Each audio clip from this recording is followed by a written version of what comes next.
This is a quick review of a Giant, well actually it's a 2020 Giant Rain E Plus Pro 1. It's an e-bike, full suspension. I got this used on Pink Bike. I drove down all the way to Southern California to go pick it up. I'm in Central California.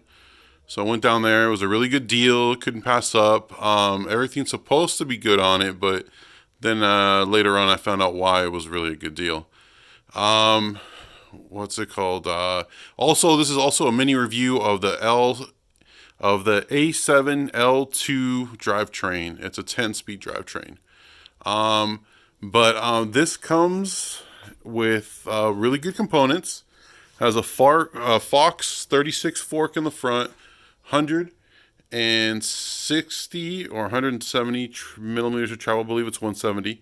170 millimeters of travel. 160 Fox fork in the Fox rear shock in the rear. XT 4-piston brakes front and back. 203 millimeter rotors front and back. Dropper posts, pretty good e-bike motor. I believe it has 80 newton meters of torque. I don't know if I mentioned that already, but it's a 2020. So it's last year's model. I already looked up the specs, because I guess you can do a printout when you connect to the bike, and it'll tell you how many miles has been ridden, how many times it's been charged, and all that information looked pretty good to me, so I picked it up. But when I got it, I don't have the old cassette up, but the old cassette, it looks like the old rider, the owner, really just mashed the gears, and the cassette in the rear was just garbage. When I got it back here, I was trying to tune it up. It actually had an XT drivetrain, which is pretty solid, pretty good components, 12 speed. And I just, when I was trying to tune it up, I could not get in the smallest cog because it looks like they crashed on the derailleur side. So I was kind of in a pickle. I was like, I can buy another derailleur, which I actually did, and keep it a 12 speed. But at the same time, unfortunately, I didn't really like the rims on this, and I actually had a different wheel set, just sitting in the garage. And I also had another drivetrain, which is this it's called LTwoo A7 drivetrain. It's a cheap SRAM copy of a Chinese copy that I got for $75. That's the kind of thing where I was kind of like, I don't know if I should do that to this bike or whatever, but I decided to do it anyways just because I had it and I was bored. But the bike itself rides really awesome. I mean, it feels pretty much like a Cadillac, to tell you the truth. The suspension is so plush. I was like kind of surprised. But it rides really well. Pretty much takes any climb you throw at it. Has a 34 tooth chainring in the front, but I'm going to change that to a 32 because I kind of want to get the range back from the 12 speed. Because currently I have a 10 speed drivetrain. It's a 11 to 46 tooth cassette. I'm trying to offset it. I just got the chainring to a 32, get it closer to what I had before, but because I had a 12 speed before and I had a 10 to 51 tooth cassette in the rear. But like I said, it was just trash. I mean, they just mashed on the gears. They really didn't have e-bike specific components on here, because usually those shifters they shift one gear at a time. And this one, the drivetrain that was on there before, it would shift multiple gears at a time. So I'm assuming that's how they trashed the cassette.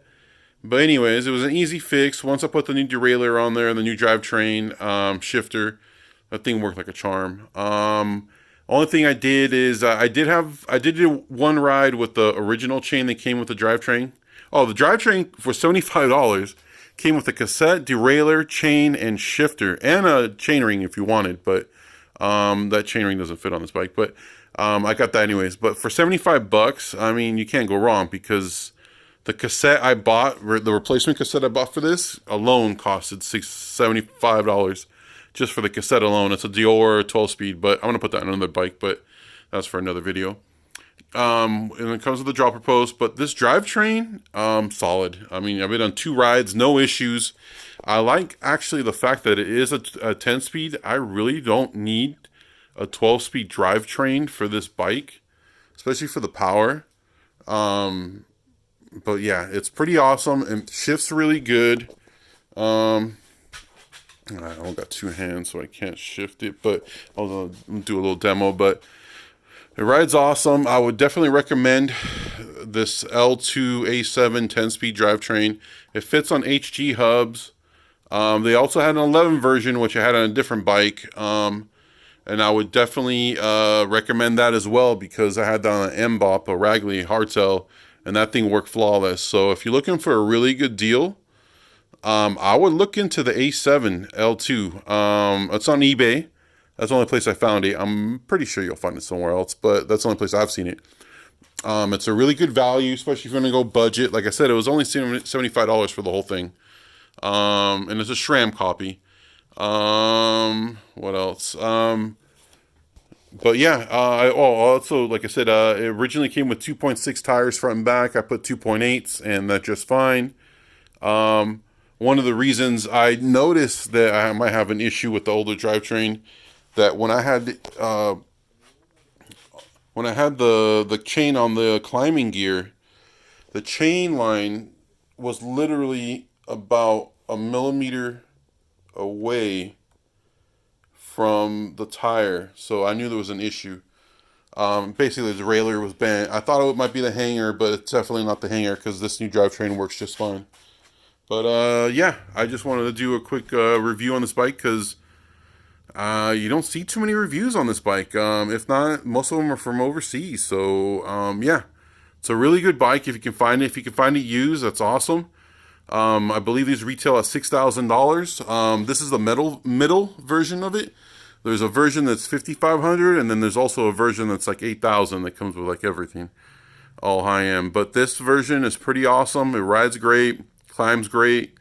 With 27 plus tires, it's pretty awesome. And I would definitely recommend this bike if you can find a good deal on it. Range is pretty good. It has 5 modes of assistance, anywhere from like level 1 all the way to level 5. So there's plenty of power. So yeah, you guys have a good one. If you guys have any questions or anything you want to comment, please just do it in the comments. Thank you very much.